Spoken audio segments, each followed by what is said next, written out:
Okay, picking up where we left off, we're on page 496 now, and the new topic is flash fill. Now, I'm using Excel 2010, so I don't have flash fill. So I'm going to talk about it, but I really can't demo it.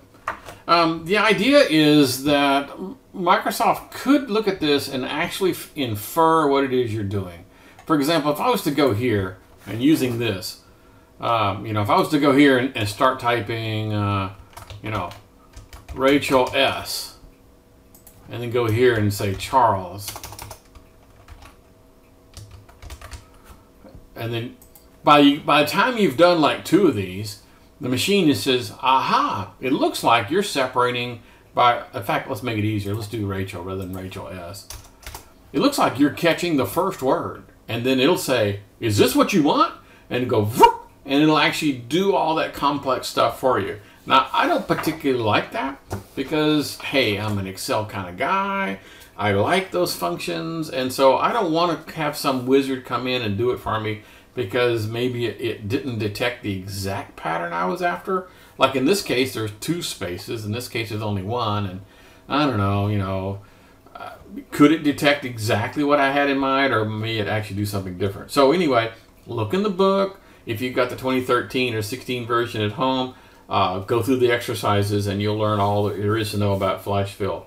I will tell you, I don't use it because I don't trust the machine detecting the pattern unless it was something incredibly simple. Okay, and then if it's that simple, then I don't really need its help. You know what I mean? Okay, there is another one, and another one is actually pretty doggone cool, and it's called text to column. Text to column.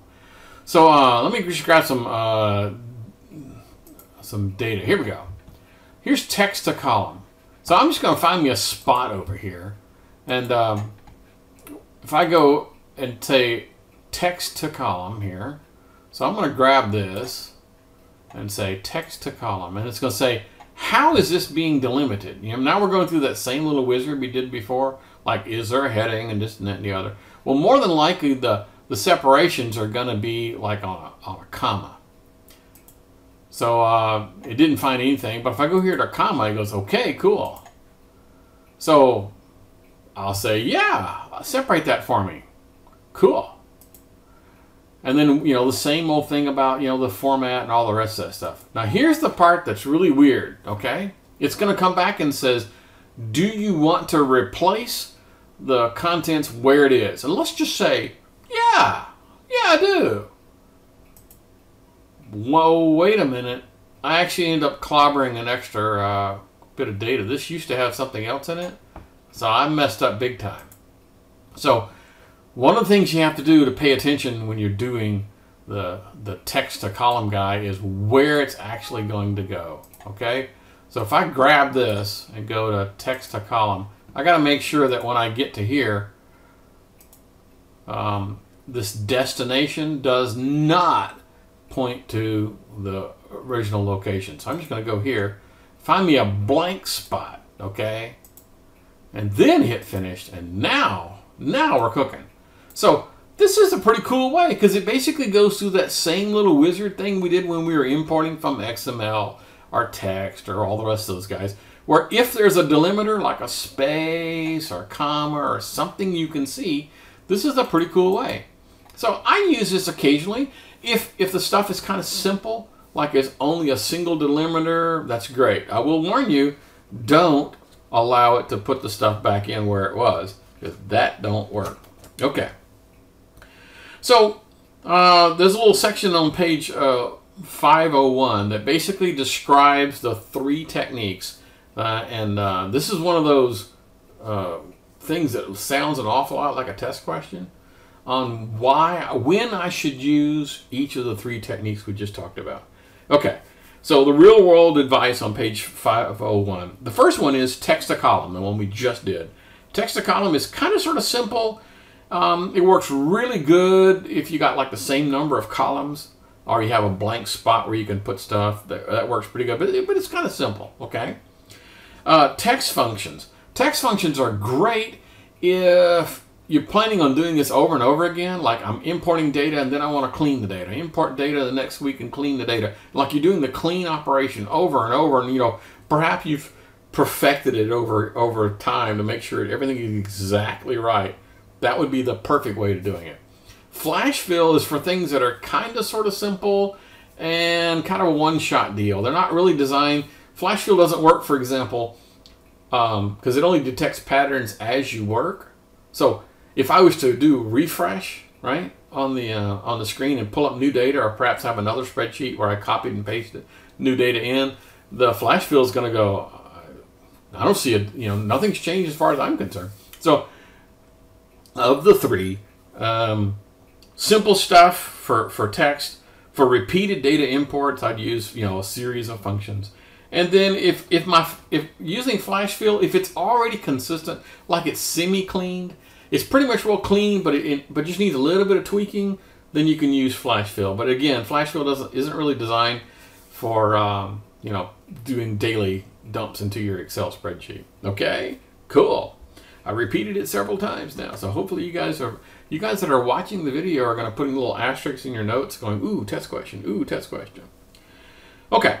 The next thing to talk about is how to remove duplicates. So we're going to go here to like invoices. And so here's a whole bunch of invoices. And I don't have a clue if there's any duplicates in here or not. So let's just light up a bunch of these guys. Okay, so there are 276 of these guys. If I hit the remove duplicates button, it basically is going to go in there and say, what do you want me to do? Would you like me to remove duplicates from this? I go, yeah, that's what I had in mind. Doink, and it removed 15 duplicates, and it left 261. Now, this is actually pretty cool, but a lot of people get freaked out because it actually has went in there and deleted some data, okay? And it deleted in that column. It didn't like delete the entire rows, but it deleted and scrunched up the data. So if you had a lot of formulas and stuff out here, this will look kind of funky because it would be like this formula would be taking the invoice and trying to find something, like through a lookup to another table, and it's all going to be errors now. So that works, and it works very well. There is another technique that a lot of people use. Instead of just physically deleting the data, there's a way you can just highlight the data. And if you go back to good old conditional formatting, I love conditional formatting. Let's go to here and go to conditional formatting. And one of the rules we have is highlight duplicates. Okay, it's all built in. You don't have to do this. Okay, so you just go in there and highlight the cells and find duplicates. Now all this is going to do is basically just show me the duplicates. Now I will tell you, the first time I ran this, I thought perhaps it was going to be highlighting only the second, like if it was in there twice, but it was only going to be highlighting the second one. No, it doesn't. It highlights both. So if a number is in there more than one time, it's actually going to highlight both of them. So for example, you could not go in and delete all of the reds, because then if you delete them all, you're not leaving one of them, right? Okay, cool. So I like conditional formatting. All right. Date conversion. This is a big issue when you're converting data from other sources, because dates, are kind of complex, right? I mean, there's lots and lots of stuff in here. Let me find the example if I can. There we go. Here's some dates that have been pulled in to Microsoft. I don't know where it came from. Doesn't matter. Okay, so let's go over here, and I want to take the date and add a week to it. Okay, so I'm going to say that +7, because remember now dates are just numbers. So I hit the button and I go, what? What the heck is that? I'm kind of confused here. Well, this is actually text. And so if I want this guy to come out as date, I have to manually go in and kind of convert it. So there's this thing called date value. Now, we have used date value before. Anyone remember where? When we were putting a date constant inside a formula, we used date value. Okay, so date value. Okay, I'm going to grab this guy and pull it on down. I am going to have to format it so that it looks like a date, but hey, give me a break. Okay. Now, see the difference? You know, this is text. How can I tell it's text? Because it's left justified. Now, that's a general rule. I mean, I could go to any field, right? Any field at all and make it left justified. Okay. But if it isn't already left justified, I mean, if there's no justification selected at all, okay, well then I can kind of sort of tell that's text. And now it's honest to God real date.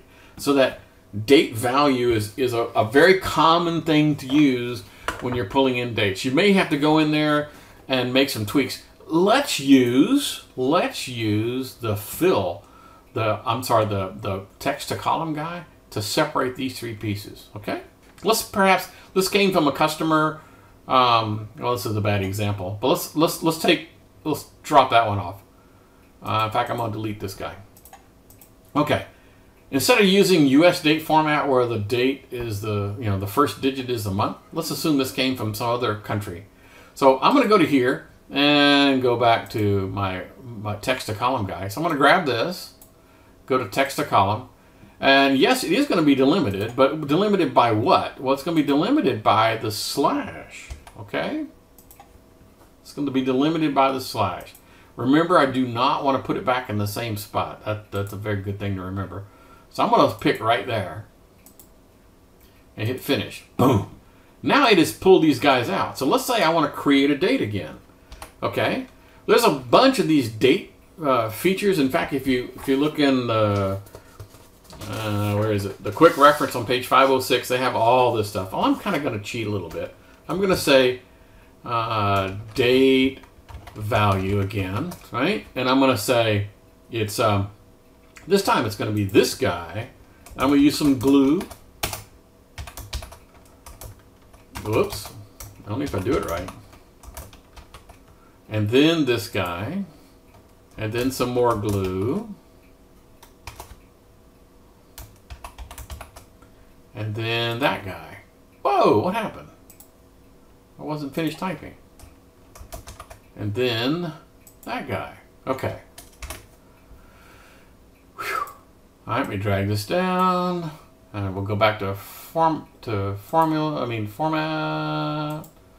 and change this to a date. And so now I've switched it around, so instead of having this be the 8th of February, it's actually August the 2nd. Okay, so I use two things to get this to work. I use that text to column guy because the data was clean. All it needed to be was separated to individual pieces. And then I stitched the pieces together. And there are a lot of techniques for stitching the pieces together. I mean, I could use the day function, the month function, the year function, and combine them all together. Year plus day plus month. I could all stitch them all together. I didn't bother to do that. But this is a pretty cool technique of dealing with data coming from other sources. Okay, we have reached the end of the chapter. All right, guys. This has been a kind of a cool one. It's all about pulling data in from other disparate sources, perhaps cleaning it up. In this case, perhaps the date format was from another country where, the things are reversed, so I had to fix it. Okay, that's it. I will see you guys again in some future chapter.